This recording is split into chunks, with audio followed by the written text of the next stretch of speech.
Very good morning to all of you students. I hope everything is fine with you and your family members. Well, last poem of the syllabus, poem number 4, that is the name of the poem is The Lake of Insley of Innisfree. Little bit weird name it is. It is written by W.B. Yeats. Well, as I have written that here Innisfree is a small island in a lake. So poet wants to go there in that island and he just wanted peace. And this poem has been written by W.B. Yeats. He is well known for writing natural poem and all. And here, especially this poem, he has written at very early age. It is believed that when he has written this poem, at that time he was so nervous, he was so disturbed, so he wanted peace of mind, and that's why. And he was living in London at the early young age. It was the early young age of him, and he was living in London, and at that time he was longing for this natural touch, nature's touch in his life. He was so disturbed, he just wanted mental peace. And that's why that quality, or we can say that touch of his longing of mental peace, we can see in this poem. So very short and simply he has written, this very much lucid poem it is. You can understand it without explanation too. So let's start it with the first stanza. So keep your book with you. William Butler Yeats, well known for W.B. Yeats.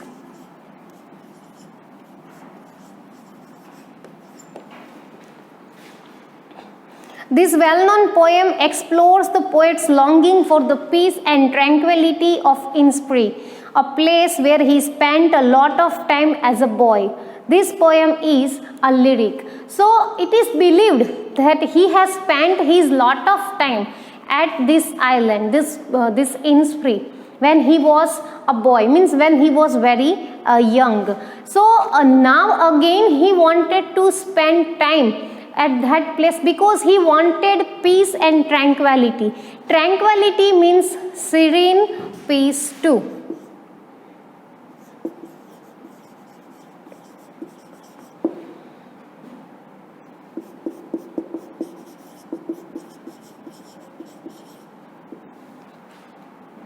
So he wanted to go back again there, and he wanted that the same serenity, same tranquility, same peaceful atmosphere in his life.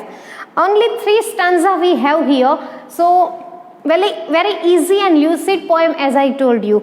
This poem is a lyric. Okay, let's start. I will arise and go now and go to Innisfree. I means here poet is talking about himself.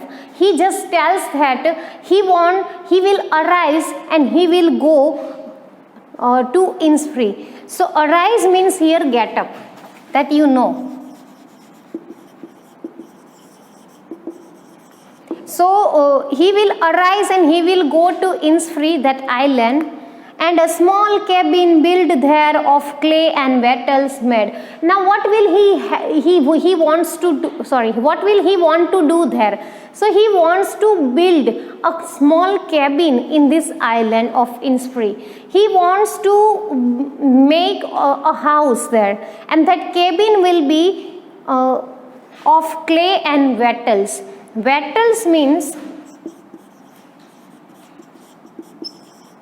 it means twisted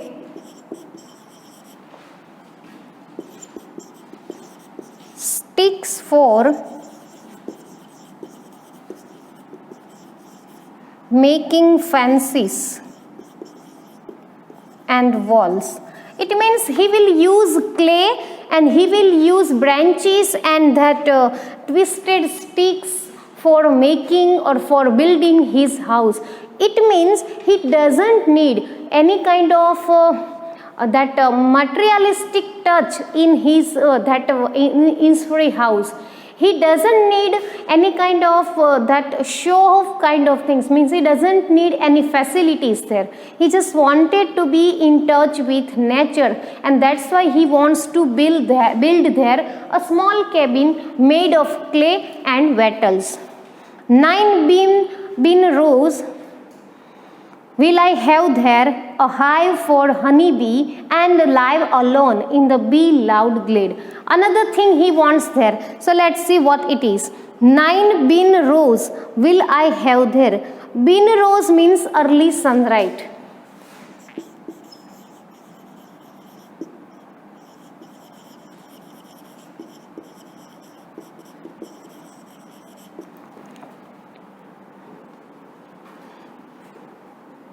Will I have there, and a hive for honeybee. Honeybee, you know that place of that bee where they used to live there. So he just wanted to. He just wants the direct sunlight of sunlight there. He wants small plants there. He wants a place for honeybee too, and live alone in the bee-loved glade. And he wants to live there alone with bee-loved glade. Glade means clearing, open space.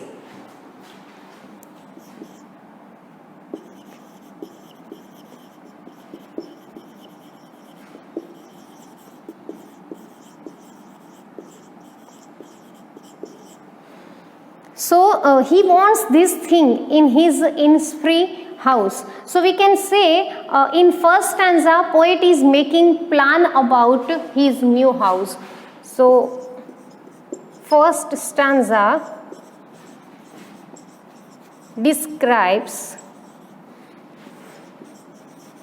poet's plans about his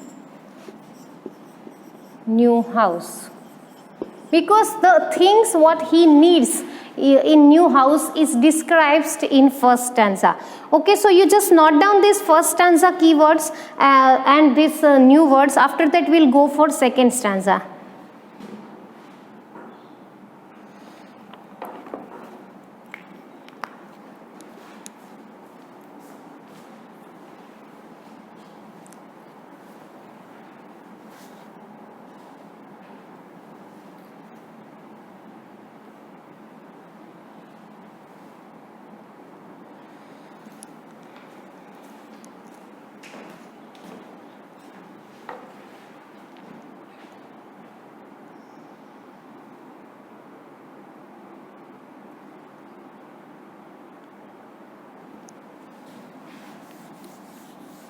Beans means small golden seeds, plants seed, that we have another meaning too, students.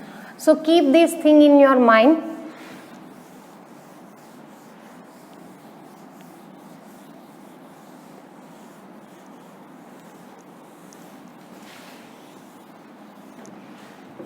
Second stanza.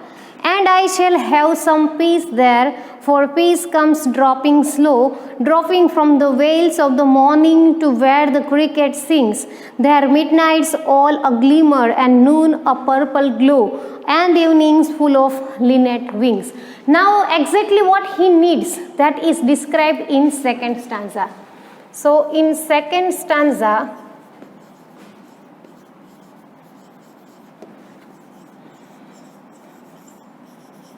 his needs are described. Now I shall have some peace there. So first thing he wants is peace.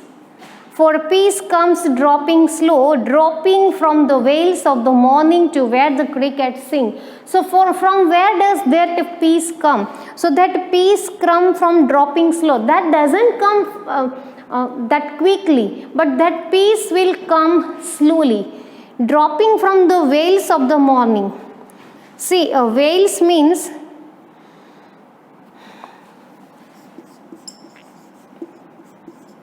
cover.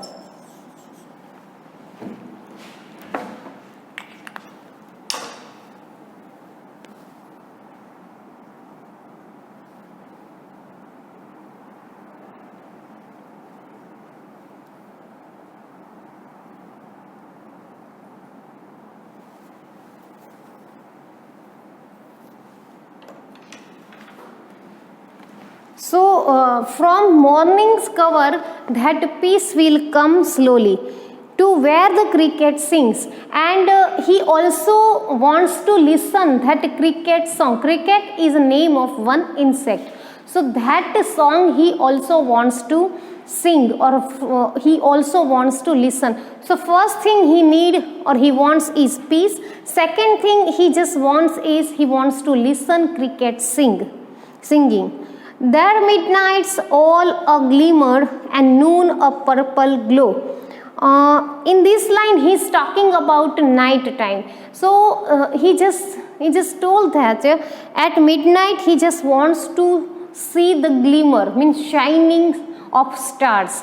He wants to see all the shining star at night, and a noon a purple glow, and he just wants that place where noon color will be purple. So shining nights he wants, and purple noon color, afternoon color he wants. So here we can say that second stanza is a imaginary stanza for poets, means he just he is imagining about this thing he just imagines. And evening full of linnet sings. So what will be his evening at new house? So it will be full of linnet sing, and night will be full of shining star, and noon will be full of purple color. So we can say here, student, that this is only possible in imagination. So second stanza we have is a imaginary stanza, we can say. Okay, so here I can write that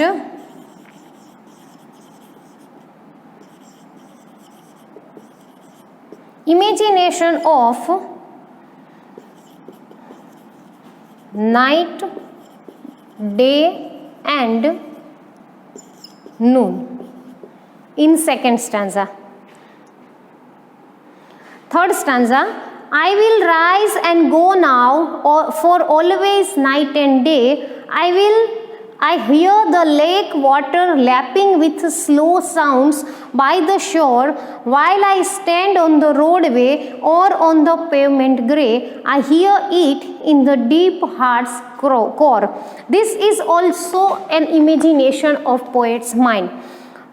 So first two lines he is thinking these things in his mind. I will arise and go now. He will just get up and he will go for always night and day. And for what he will go? So he will go for the night and day he always wants.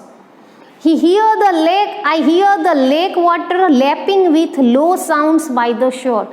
So what does he just wants there at his imaginary place? So he just wants to hear the lake water lapping. Lapping means that flow of water. That sound he just wants to listen at there. Low sound by the shore means he wants to be there at a lake shore, means he wants to sit there and he wants to listen the low and sweet sound of water lapping in the lake. While I stand on the roadway or on the pavement grey, I hear it in the deep heart's core. So this last two lines, in this last two line, poet is in a city life, and he is longing this in his free life.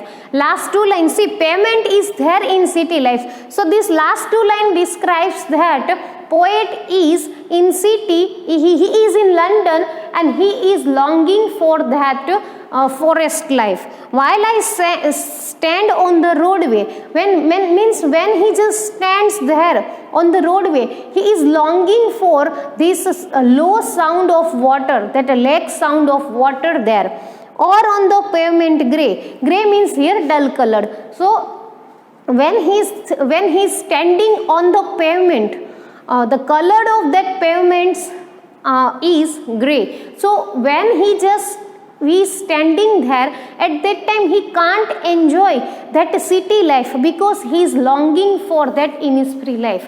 Anyhow he wants to go there, and he just wants to live that peaceful life of Innisfree. I hear it in the deep heart's core. Deep heart's core means he has emotional connection with Innisfree, or we can say importance of Innisfree is described through these words, this deep heart's core. Before that, here linnate word is given. Linnate means a small brown and grey bird with a short beak.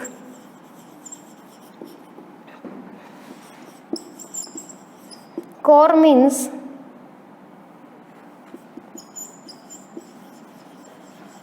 innermost part.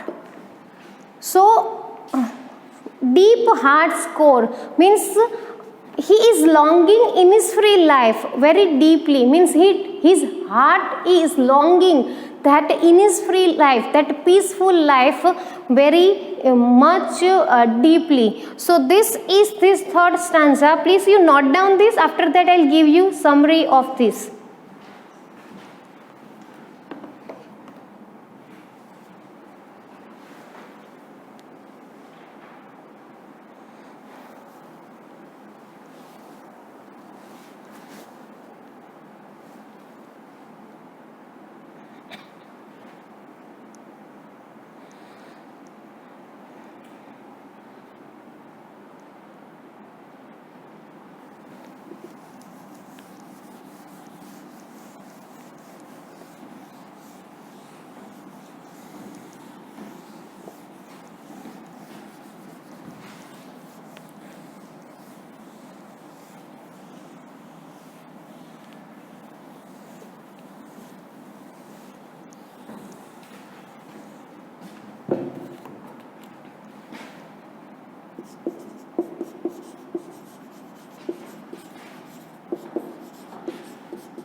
Here in this poem,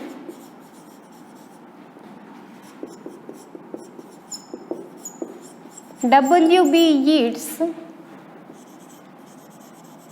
wants to express his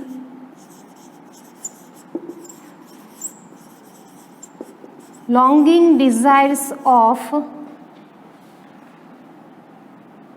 visiting Innisfree.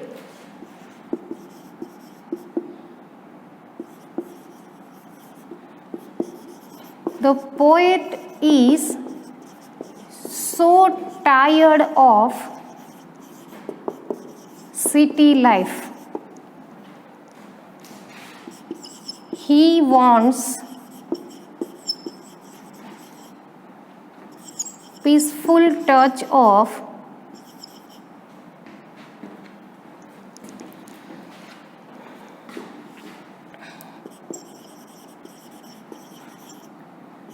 nature to release his worry, his all worries. He longs for his childhood days of Innisfree.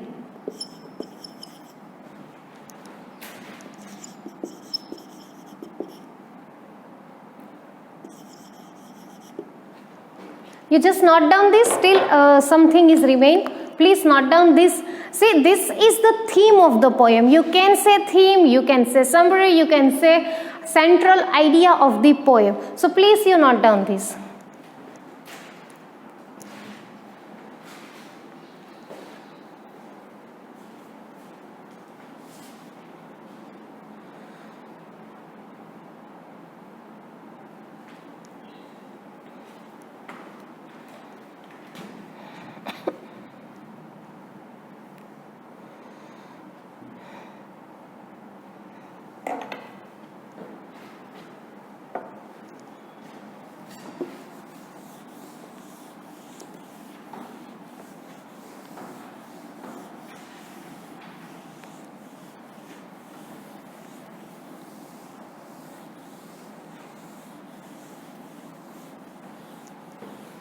Second stanza.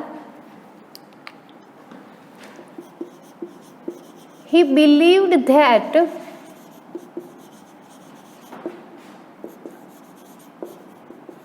the Innisfree is a ticket of happiness for him. He will get happiness and tranquility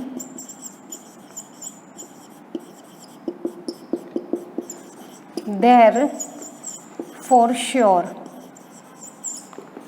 He wants to live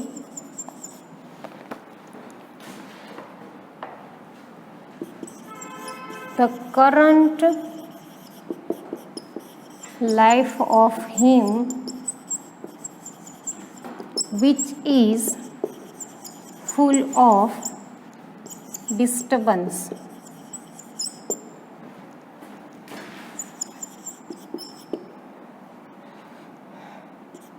He has his own imaginary house, days, nights, and noons for Innisfree. See, so this is the central idea of the poem. He believed that the Innisfree is a ticket of happiness for him. Means he is sure that he would get happiness, he would get joy after visiting Innisfree, and he was so disturbed. He is so disturbed in his current life. That's why he wants to be there. He just wants peace of mind, nothing else. He doesn't need their car, he doesn't need their all the facilities and money and all. Only thing he needs is that peace of mind and the tranquility of nature.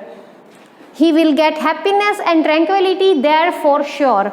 He wants to live the current life of him, which is full of disturbance. So the current life of him is full of disturbance, worries, and he is so depressed with his current life, and that's why he wants to go there. He has his own imaginary house, days, nights, and noons for Innisfree. As we have discussed that he wants purple noon, he wants shining star nights, and his days will be full of Lynette songs. So he has already planned all the things related to his new house in Innisfree. So and he is sure that he would get that serenity of nature at Innisfree. So this is our poem number 4 and summary and new words. Please you note down this.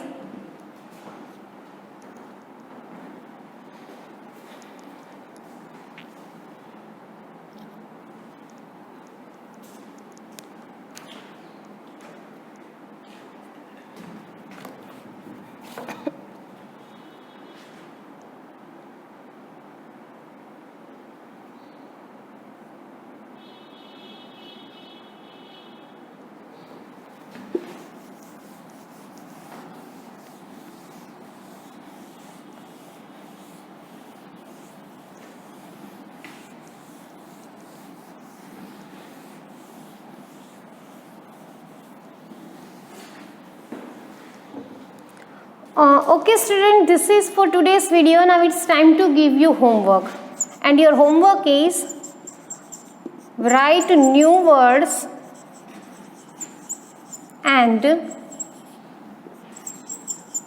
theme of the poem which I have given you. So new words and that 2 paragraphs of theme you have to write in your homework. We'll meet again in next video. Till then, take care and bye. Please note down this.